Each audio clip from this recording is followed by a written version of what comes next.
Oke, baik. Assalamualaikum warahmatullahi wabarakatuh. Kali ini kita masuk ke pertemuan 4 ya. Pertemuan 4 masih membahas tentang penjadwalan proses ya. Jadi kalau kemarin kan kita hanya membahas 2 proses, selanjutnya kita, tambahkan lagi penjelasan mengenai algoritma penjalanan proses yang lainnya.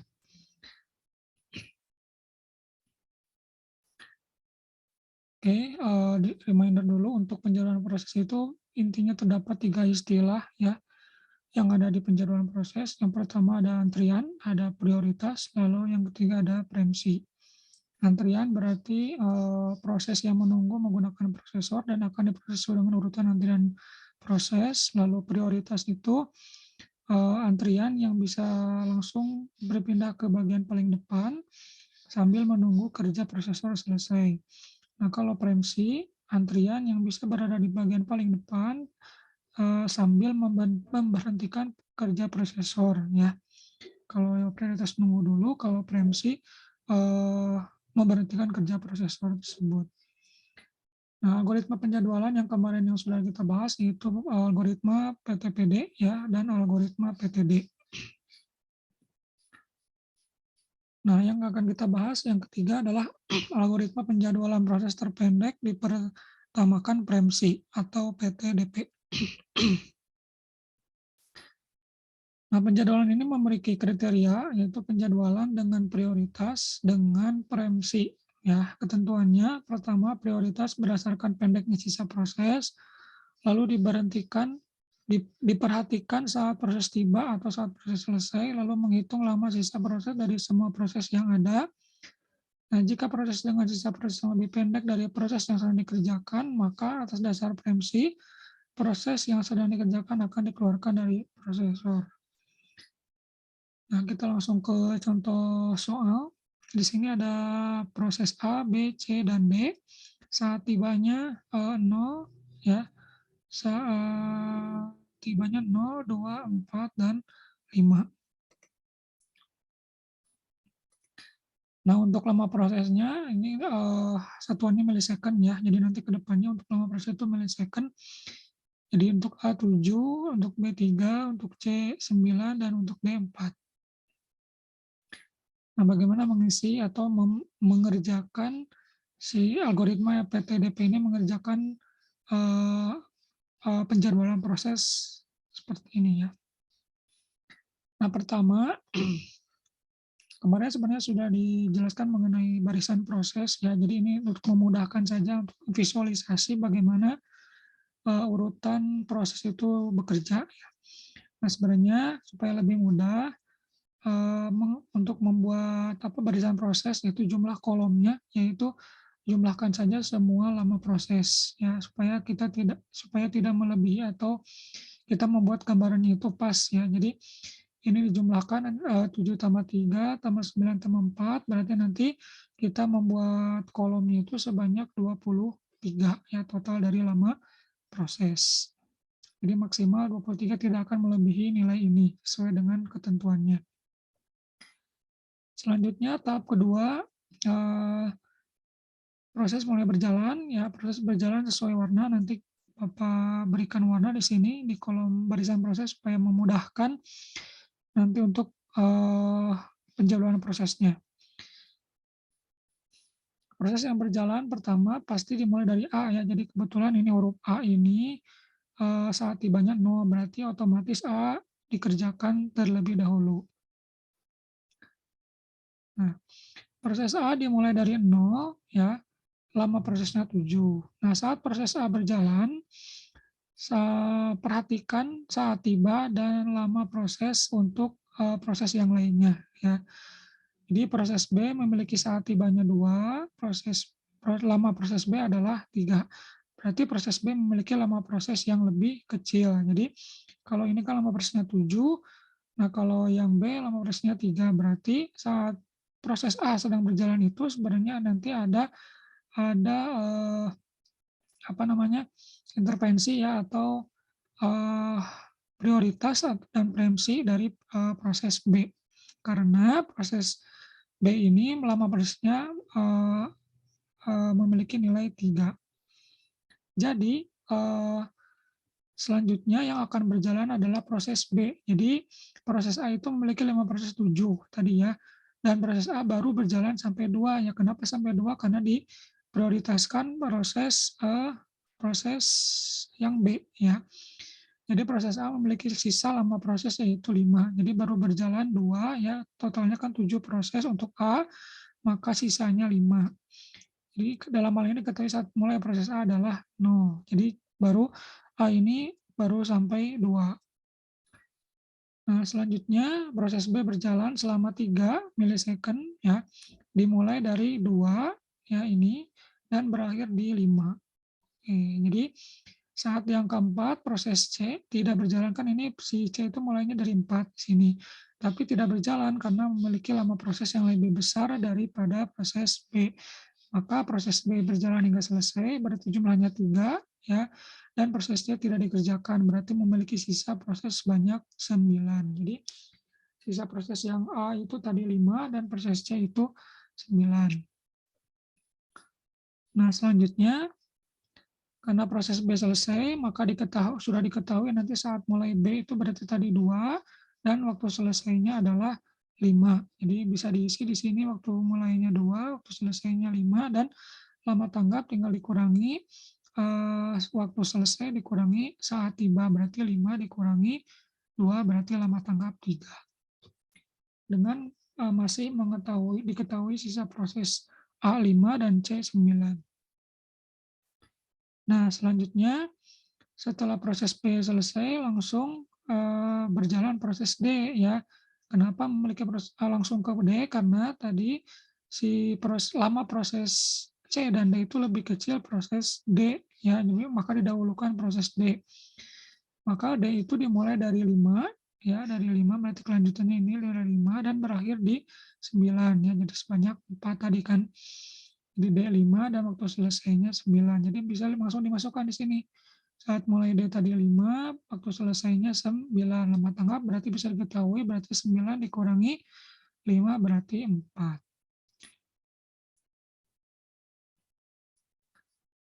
Nah, selanjutnya yang akan berjalan adalah sisa proses yang belum terselesaikan. Nah, proses A tadi kan masih ada sisa ya, 5 ya. Berarti proses A akan berjalan terlebih dahulu. Proses A dimulai dari 9, berarti tadi kelanjutannya ya, dan memiliki sisa proses 5.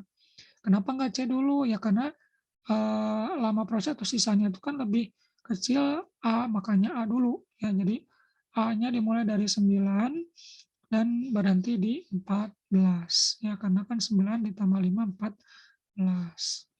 Lalu di sini kan sudah bisa kita ketahui bahwa proses A mulai dari 0 ya, tadi waktu selesainya 14, berarti lama tanggapnya 14 dikurangi 0 berarti 14. Lalu proses A selesai berarti.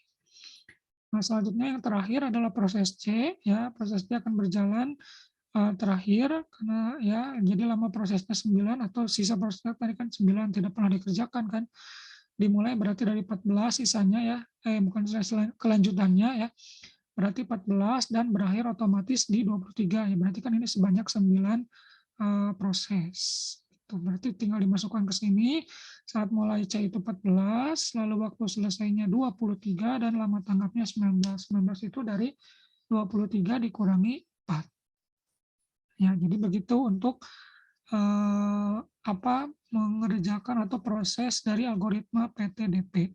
Selanjutnya kalau sudah selesai ini terisi semua, maka kita cari jumlah lama tanggap dan rata-rata lama tanggap. Jumlah lama tanggap ini nanti tinggal dijumlahkan 14 tambah 3 tambah 19 tambah 4, jumlahnya 40, berarti rata-ratanya berarti 40 dibagi, nah jumlah prosesnya kan ada 4, jadi 40 dibagi 4, 10. Oke, selanjutnya algoritma keempat, algoritma penjadwalan rasio penalti tertinggi dipertamakan atau RPTD.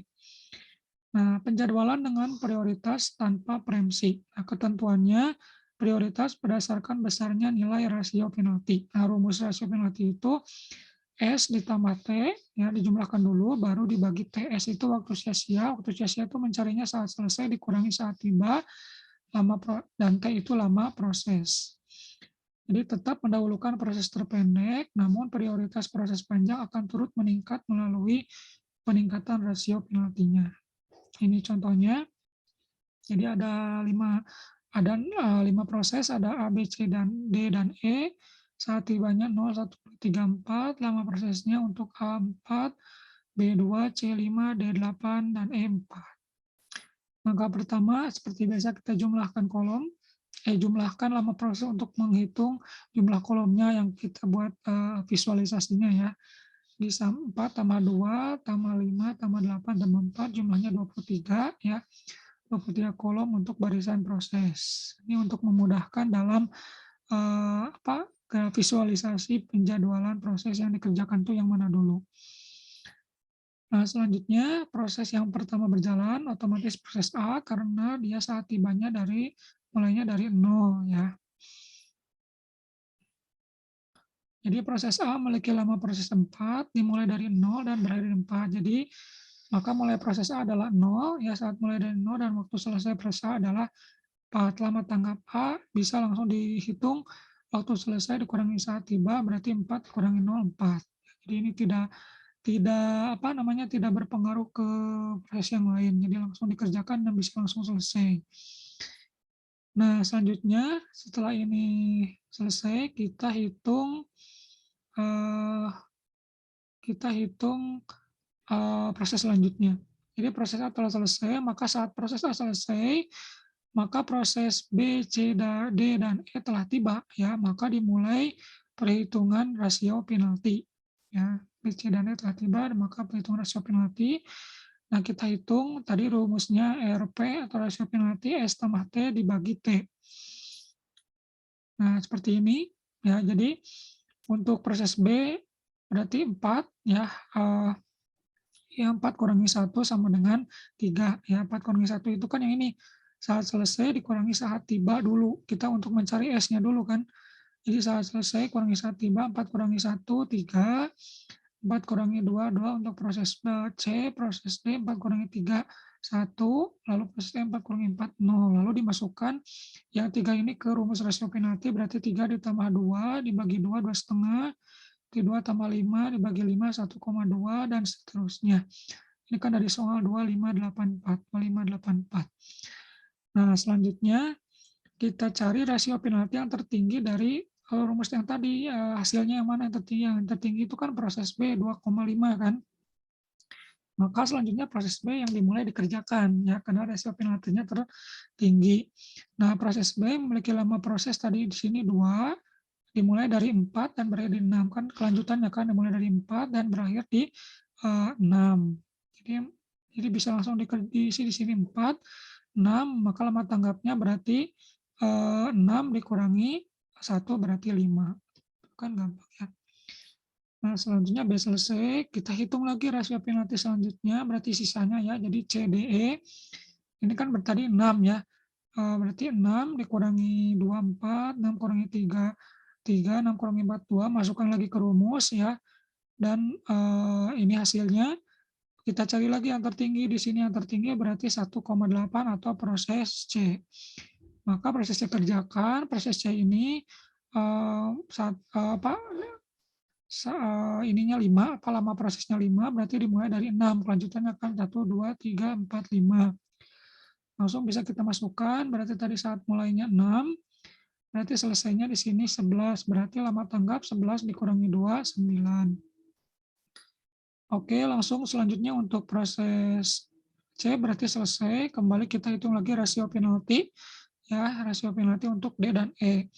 Berarti 11 kurangi 3, 8, 11 kurangi 4, 7, lalu dimasukkan ke rumus, kita cari lagi rasio penalti tertinggi, yaitu 2,75 atau proses E. Nah, proses E dimasukkan lagi ke barisan proses, berarti proses E itu kan lama prosesnya 4, berarti dimulai dari 11 sebanyak 4. Berarti seperti ini, berarti udah bisa kita masukkan, berarti ini 11, selesainya di 15, berarti lama tanggap 15 dikurangi 4, 11. Prosesnya berarti selesai, terakhir proses D, ya otomatis berarti kalau proses D, berarti otomatis mulainya dari 15, lalu sebanyak 8, kan ini kan 8, terakhirnya 8, berarti selesainya di 23, lama tanggapnya berarti 23 dikurangi 3 berarti 20. Begitu untuk proses algoritma RPTD. Selanjutnya kita bisa menghitung jumlah lama tanggap dan rata lama tanggap. Jumlahnya 49 dan ratanya berarti 49 dibagi 5, 9,8. 5 itu kan jumlah nama prosesnya ada 5. Terakhir, selanjutnya mengenai algoritma penjadwalan putar gelang atau round robin atau time slice. Nah, ini RR adalah salah satu penjadwalan proses di mana algoritma ini menggilir proses yang ada di antrian. Nah, proses akan mendapat jatah sebesar time kuantum, jadi nanti ada time kuantum kalau di round robin ini. Jika time kuantum habis atau proses sudah selesai, maka CPU akan dialokasikan ke proses berikutnya. Di RR ini tidak ada proses yang diprioritaskan, semua proses mendapat pembagian waktu yang sama dari CPU. Nah, ini contoh soalnya mungkin agak berbeda dengan di slide. Nah, yang di slide silakan kalau mau diuraikan ya, ini Bapak ngasih soal yang berbeda. Ada 4 proses, ada ABCD, saat tibanya 0, 2, 4, 5, lama prosesnya 4, 8, 7, 2. Dan diketahui untuk nilai kuantumnya, misalkan dikasih nilai 3 ya. Nah, pertama kita untuk menghitung barisan proses, kita buat jumlahkan dulu semua lama prosesnya, berarti di sini ada 21 ya, hasil dari 4 tambah 8 tambah 7 tambah 2 ya, untuk mempermudah penggambaran penjadwalan algoritma RR. Nah, proses berjalan sesuai warna, nanti seperti biasa, proses yang berjalan pertama adalah proses A ya, seperti biasa karena dia saat tibanya 0 berarti proses yang dikerjakan terlebih dahulu. Kalau selanjutnya proses A memiliki lama proses 4. Nah, kuantumnya tadi kan diketahuinya 3, maka proses A berjalan dari 0 sampai 3. Ya, jadi tidak langsung dikerjakan semua langsung 4, ya karena kuantumnya waktunya hanya dikasih 3, maka A itu sampai 3 di sini. Berarti si A ini memiliki sisa proses sebanyak 1. Nah, selanjutnya kita kerjakan lagi proses B. Proses B dimulai dari 3, ya kelanjutan tadi, dan berakhir di 6. Kenapa berakhirnya di 6? Padahal di sini kan lama prosesnya ada 8, ya itu karena dibatasi oleh kuantum. Ya. Proses B itu dibatasi oleh kuantum sebanyak 3. Jadi proses B hanya ada 3, berarti sisanya itu ada 5, berarti 8 kurangi 3, sisa proses B itu ada 5. Selanjutnya kerjakan lagi proses C, dimulai dari 6, kelanjutannya ya, dan berakhir di 9. Kenapa 9? Padahal di sini 7 dibatasi lagi oleh kuantum, berarti 6 ditambah 3, 9. Berarti selanjutnya sisa dari proses C itu berarti kan tadi 7, yang dikerjakannya baru 3, berarti sisanya 4. Nah, ini sisa dari proses. Nah, selanjutnya proses D kerjakan. Proses D memiliki lama proses sebanyak 2, proses D berjalan mulai dari 9 sampai 11. Nah, kalau ini karena tidak melebihi kuantum, maka ini bisa langsung selesai dikerjakan ya. Berarti tidak ada sisa ya. Berarti bisa langsung diisi di tabel bahwa saat mulai proses D itu 9, waktu selesainya 11, berarti lama tanggap 11 dikurangi 5 berarti 6. Nah, selanjutnya balik lagi ke proses awal, berarti berulang ke proses A ya, karena masih memiliki sisa proses ya. Prosesnya kan paling kecil ya sisanya, berarti proses A berjalan kembali dari 11, berarti langsung di 11 dan berakhir 12, karena kan cuma 1. Karena sisa proses A tidak melebihi kuantum, maka proses A berarti selesai. Berarti bisa kita masukkan ke tabel bahwa mulainya itu kan tadi A itu 0 di sini, waktu selesainya 12 di sini, berarti lama tanggapnya 12 dikurangi 0 berarti 12. Berarti A selesai.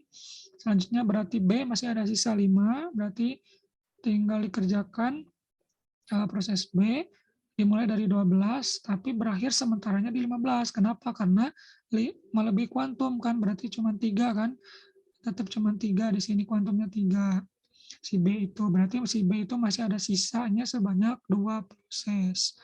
Nah, setelah itu kita masukkan atau kerjakan proses C. C itu tadi kan sisanya 4. C langsung dikerjakan dimulai dari 15 tapi tidak sampai selesai sebanyak 4, hanya 3 karena kan kuantumnya 3. Berarti cuma C sampai 18. Nah, Berarti tadi, sisa B itu 2 dan sisa C 1. Sekarang B kerjakan lagi ya. Kerjakan lagi B berarti sebanyak 2 mulai dari 18 sampai 19. Berarti bisa selesai ya karena tidak melebihi kuantum. Nah, selanjutnya B itu berarti tinggal diisi atau sudah bisa dimasukkan ke ini, ke nilai ini. Ya, saat mulainya B itu tadi di sini 3, waktu selesainya 20 ya, maka lama tanggapnya berarti 20 dikurangi 2, 18. Nah, terakhir berarti proses C, sisa prosesnya kan tadi 1 dimulai dari 20 dan berakhir juga di 21, maka proses C sudah selesai gitu, maka bisa dimasukkan. Ya, mulainya C itu 6, di sini 6, selesainya 21, maka lama tanggapnya 21 kurangi 4, 17. Nah, seperti itu untuk perhitungan algoritma round robin atau RR. Nah, selanjutnya kalau sudah bisa diketahui semuanya, berarti biasa mencari jumlah lama tanggap dan rata lama tanggap. Jumlahnya berarti 12 tambah 18 tambah 17 tambah 6, 53 dibagi dengan banyaknya proses, berarti ada 4, 53 dibagi 4, 13,25. Seperti itu ya. Seperti itu untuk pertemuan kali ini membahas 3 penjadwalan proses ya. Tadi algoritma RR yang ini ya, round robin, cirinya dia kalau round robin itu ada kuantum, ingat ya. Kuantumnya berapa nanti diketahuinya ya dari soal, misalkan ada diketahui itu dari soalnya berapa. Lalu ada RPTD ya, lalu yang pertama itu ada PTDP. Ya, seperti itu, semoga bermanfaat. Assalamualaikum warahmatullahi wabarakatuh.